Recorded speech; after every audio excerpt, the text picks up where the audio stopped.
Hoje vamos falar sobre um tema que merece atenção especial, as doenças gastrointestinais, em particular o norovírus, uma das principais causas de gastroenterite nesta época do ano. Para esclarecer as dúvidas e trazer orientações sobre prevenção, diagnóstico e tratamento, agradeço a presença do gastroenterologista Dr. Ivan Roberto Orso. Seja bem-vindo, doutor. Muito obrigado, é sempre um prazer poder participar aqui do programa e trazer informações relevantes para o público.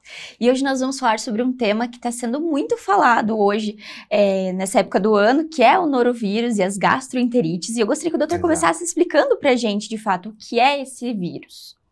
O norovírus, ele é um enterovírus, ou seja, um vírus que tende a atacar mais o trato gastrointestinal, o estômago e o intestino, e ele é uma dos maiores causadores de gastroenterite, ou seja, aquelas viroses do verão com vômitos e diarreia. E ele está bem em foco agora porque ele foi identificado como causador do surto que aconteceu em Santos e no Guarujá, né, onde muitas pessoas ficaram doentes, faltou medicamento, virou um problema de saúde pública. Mas ele não é exclusivo lá de São Paulo, não. O norovírus já foi responsável por surtos de gastroenterite nas praias do Paraná e de Santa Catarina também. Então é um cuidado que a gente está vendo ser muito falado justamente por ter acontecido com muitas pessoas nesse período. E, doutor, então, ele é um vírus. E quais são os principais sintomas que ele apresenta? Os enterovírus, em geral, incluindo o norovírus, eles causam tanto náuseas, vômitos e diarreia. O norovírus, em específico, ele causa muito vômito e diarreia.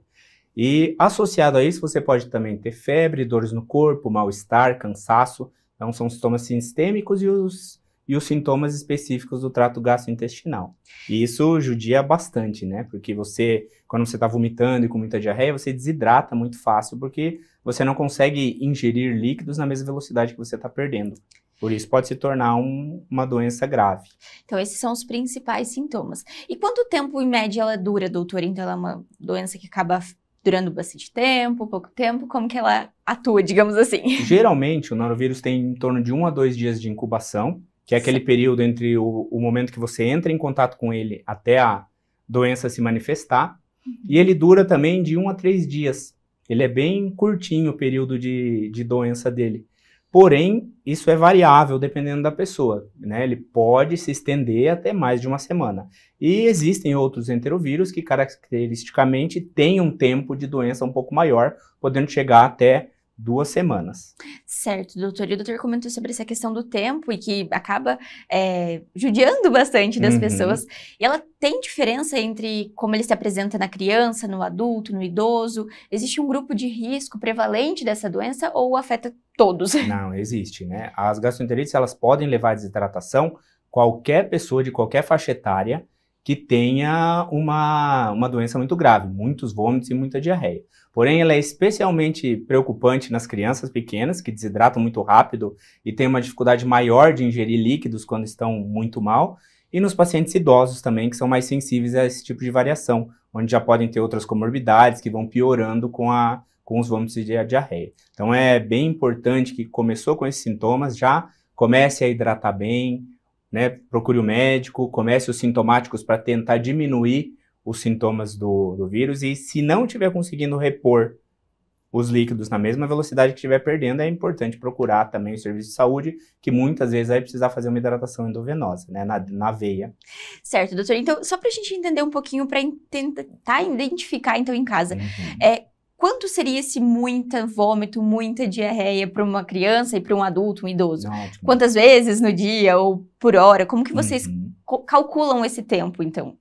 Não existe um cálculo específico, né? É muito mais da percepção de quem está junto com a pessoa doente. Então, você viu que está com muitos vômitos, está indo muito no banheiro, não está conseguindo ingerir líquidos de forma adequada. Tomou o líquido, já vomitou. Às vezes tomou um remedinho para enjoo, um remedinho para vômito, logo depois já vomita, né? Na criança e no idoso, você não deve esperar ele ficar bem mal para você levar. Então, o ideal é já levar precocemente para tentar cortar principalmente o vômito, que é o que impede a gente de repor os líquidos, né?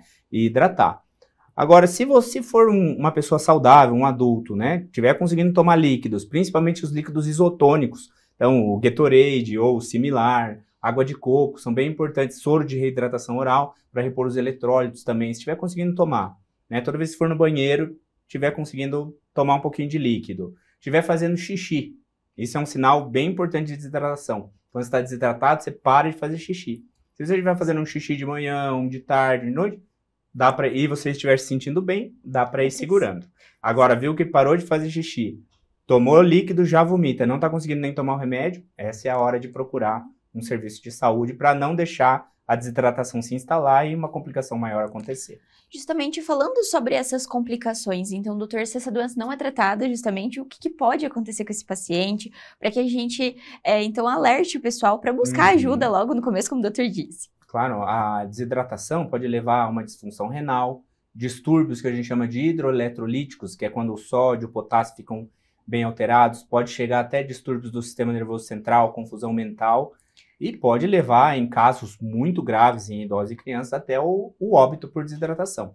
Mas ela é facilmente controlada com reposição de volume se o paciente for no pronto-socorro. Então, não deixar chegar numa fase ruim, né? Viu que não está conseguindo ingerir líquidos, já procura ajuda. E quando esse paciente chega no pronto atendimento, no atendimento com o médico, quais são os procedimentos, então, realizados? É necessário fazer algum tipo de exame? É um diagnóstico mais clínico? Como que funciona, doutor? As gastroenterites, a maior parte delas, a gente vai procurar sinais de alarme, né? Então, uma febre muito alta, um mal-estar muito grande, alteração significativa nos exames de laboratório mostrando infecção. Então, a gente precisa descartar que essa infecção não seja uma infecção bacteriana, né? Porém, se o paciente não tem esses sinais de alarme e o quadro é bem característico de uma infecção viral, principalmente dentro de um surto, onde outras pessoas também ficaram doentes porque a transmissibilidade é muito alta, não, na maior parte das vezes não são necessários exames, né, para você fechar o diagnóstico e iniciar o tratamento. Então, o grande objetivo é hidratar de forma adequada, reduzir os sintomas, que é a dor no corpo, a febre baixa, os episódios de vômito, para que o paciente consiga ingerir líquidos e alimentos via oral de uma forma adequada e consiga suportar esse período da doença que costuma ser autolimitado. Nosso próprio organismo é quem vai combater o vírus até acabar com a infecção. Certo, doutor. O doutor falou sobre essa questão do surto. Então, como a gente comentou anteriormente, aconteceu agora em São Paulo, agora em Santa Catarina e Paraná também. E quais são as coisas que a gente observa, então, dessa contaminação, doutor? É por conta do alimento? É por conta chegar muito pessoal para a praia também? Como que é essa parte? As enteroviroses são transmitidas, né, a gente chama de fecal oral. Esse é o nome médico. Mas a verdade é que a gente acaba ingerindo alimentos ou, né, líquidos contaminados por fezes de pessoas que estavam doentes. E isso é muito mais comum do que a gente imagina. Por quê? A pessoa vai ao banheiro, né? Lava até a mão, às vezes não lava muito bem, depois acaba indo cumprimentar outra pessoa, essa outra pessoa põe a mão na boca ou coça o olho, então o contato interpessoal pode levar à transmissão. O norovírus, em especial, ele vive muito tempo nas superfícies. Então a pessoa usou o banheiro, mesmo, ela lavou a mão, se cuidou, mas o banheiro ficou contaminado. Então a pessoa pode ir lá, mexer na torneira, mexer na pia, mexer no próprio vaso sanitário e se contaminar também. Alimentos e líquidos também podem estar contaminados pelo norovírus. Então, você vai num restaurante, às vezes a pessoa que manipulou a comida, ou a pessoa que serviu, ou mesmo alguém que está comendo junto com você, pode contaminar o alimento e você pegar. E também, o norovírus sobrevive na água do mar. Então, quem vai em praias onde está ocorrendo um surto e essa água do mar está contaminada, pode pegar na própria água do mar. Que foi o que aconteceu, que a gente percebeu no litoral, grande parte também pode se dar por conta disso, né, doutor? Quando chove, né, acaba tendo um transbordamento do esgoto e esse esgoto acaba chegando até a praia. Então se recomenda que não entre no mar nessas praias onde está acontecendo o surto ou muitas pessoas estão doentes, logo depois de chuvas, esperar pelo menos 24 horas. E nós sabemos que uma praia geralmente está durante o ano, não tem tantas pessoas, né? De repente, no final do ano, numa cidade que está esperando, que costuma ter 100, 200 mil habitantes, chega a ter mais de 1 milhão. Então, pode ser também que esgoto chegue até o mar e mantenha essa contaminação. Certo. E falando da parte da alimentação, que o doutor comentou sobre alimentos contaminados, em casa, o que o pessoal de casa pode cuidar, então, para prevenir essa doença, pensando nos alimentos, doutor? Bom, os alimentos que vão ser consumidos crus, as saladas, precisam ser lavadas com água filtrada ou fervida, né? Porque às vezes a água pode estar contaminada. De preferência, evitar esses alimentos mais crus em períodos de surtos, né? Certo. Os alimentos têm que ser bem cozidos, a água tem que ser sempre filtrada ou fervida, ou, de preferência, a água industrializada, né? Água mineral de garrafinha. Cuidar bastante no banho, na hora de escovar o dente também, porque se a água da caixa d'água ou a água do sistema estiver contaminada, você pode pegar nesses momentos. Lavar muito bem as mãos, usar álcool gel o tempo todo. Como o norovírus vive bastante nas superfícies, limpar bem as superfícies com agentes desinfetantes. Certo. E cuidar muito quando for comer fora, né? Comer em lugares confiáveis e cuidado com gelo. Né? A gente fala, a gente toma água com gás para não ter perigo, né? E daí pede, põe um gelinho aí. Às vezes o gelo pode estar contaminado. Então esses cuidados é até interessante para quem vai para a praia também levar em consideração, independente do surto ou não, que são cuidados preventivos, como o doutor disse. Sim, tem que cuidar. Quem vai descer para a praia tem que tomar esses cuidados para não perder alguns dias de férias e doente. Agora nós vamos dar uma pausa na nossa conversa, doutor, para conferir o que foi destaque nas redes sociais. Começa agora o Conexão Saúde com Silvio Matos. Olá para você que acompanha o São Lucas 24 Horas aqui na KTV. Veja agora os destaques das plataformas digitais do São Lucas Hospital Center. Você conhece a estenose aórtica grave? O Dr. Roberto Mesquita, profissional do Departamento de Hemodinâmica, deu um panorama da doença, bem como apresentou formas de tratamento lá no nosso Instagram. Quem nunca teve algum problema com ronco? O otorrinolaringologista Dr. Rodrigo Sakata, que é cirurgião na instituição, detalhou as causas do ronco, definindo o porquê ele existe no cotidiano de tantas pessoas. O vídeo está disponível nas nossas mídias sociais. Acesse pelo QR Code que está aparecendo na sua tela. O São Lucas Hospital Center conta com pronto-socorro 24 horas. A coordenadora de atendimento do PS, Viviane Farias, explicou o funcionamento do departamento, destacando a excelência da equipe em cada atendimento. E você já teve curiosidade em saber como funciona uma cirurgia? A instituição realizou um procedimento de artrodese da coluna vertebral com suporte de neuronavegação. E o neurocirurgião, Dr. Antônio Carlos Soares, explicou tudo no nosso Instagram e Facebook. Vale a pena assistir. Isso e muito mais você encontra nas principais plataformas de mídias sociais, sempre no @FH São Lucas Cascavel. Semana que vem eu volto com mais destaques do São Lucas Hospital Center. Até lá!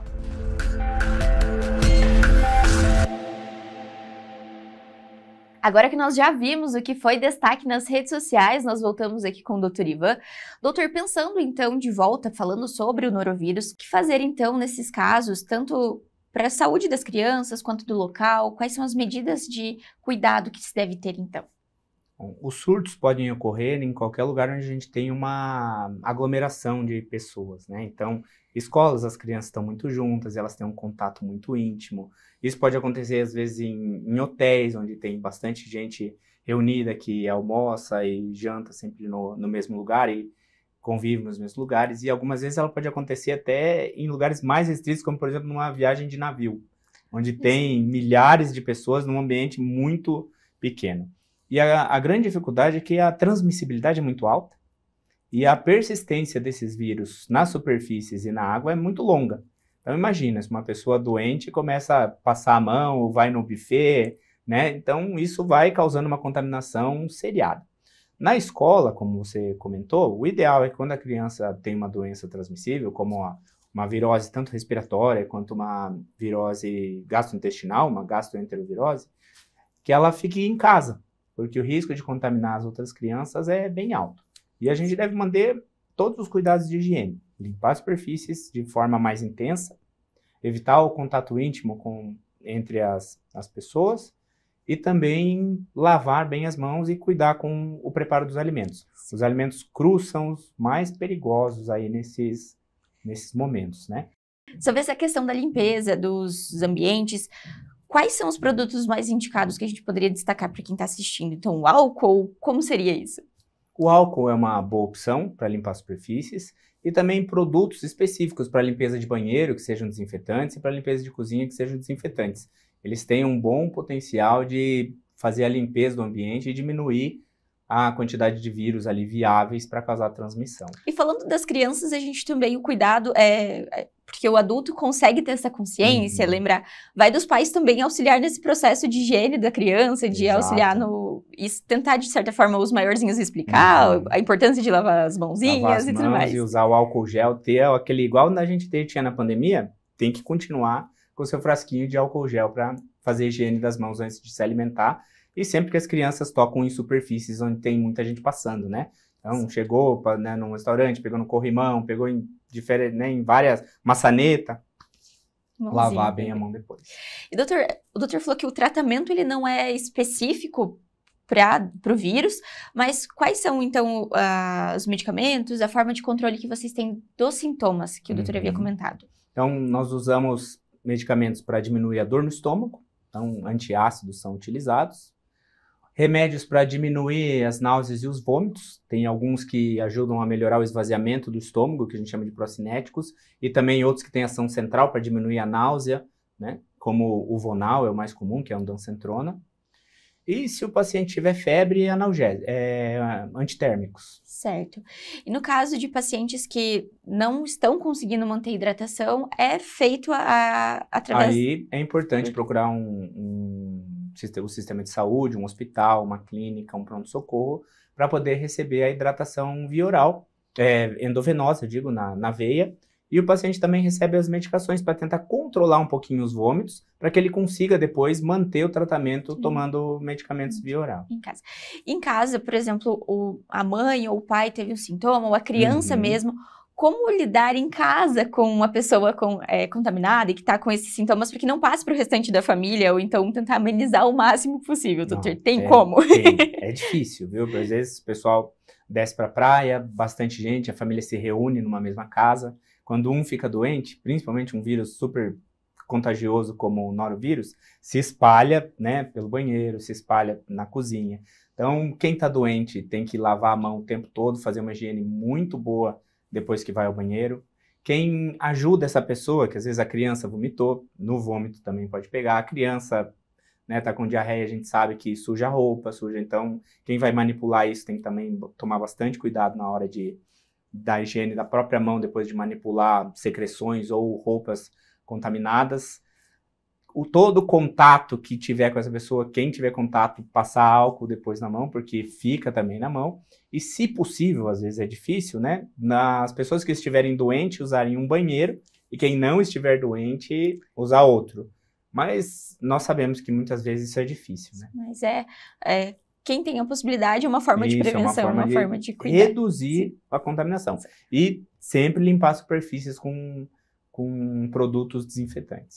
Certo, doutor. E além do norovírus, quais outros vírus a gente encontra também que acaba causando, sendo causa das gastroenterites no pessoal agora nessa época do ano também e ao longo do ano todo, porque ele é predominante mais agora, mas acontece o ano todo também, né, doutor? Não, o segundo mais comum é o rotavírus, mas existe uma infinidade de outros vírus que podem também causar a gastroenterite. E ela não é uma doença exclusiva do verão, ela acontece o ano inteiro. O que acontece é que no verão as pessoas se concentram na praia, né? Comem muito mais em restaurantes, comem fora, estão de férias, né? As pessoas na praia acabam comendo sem lavar muito bem a mão e tem todo o problema do saneamento que fica sobrecarregado nas cidades litorâneas que recebem um grande número de pessoas.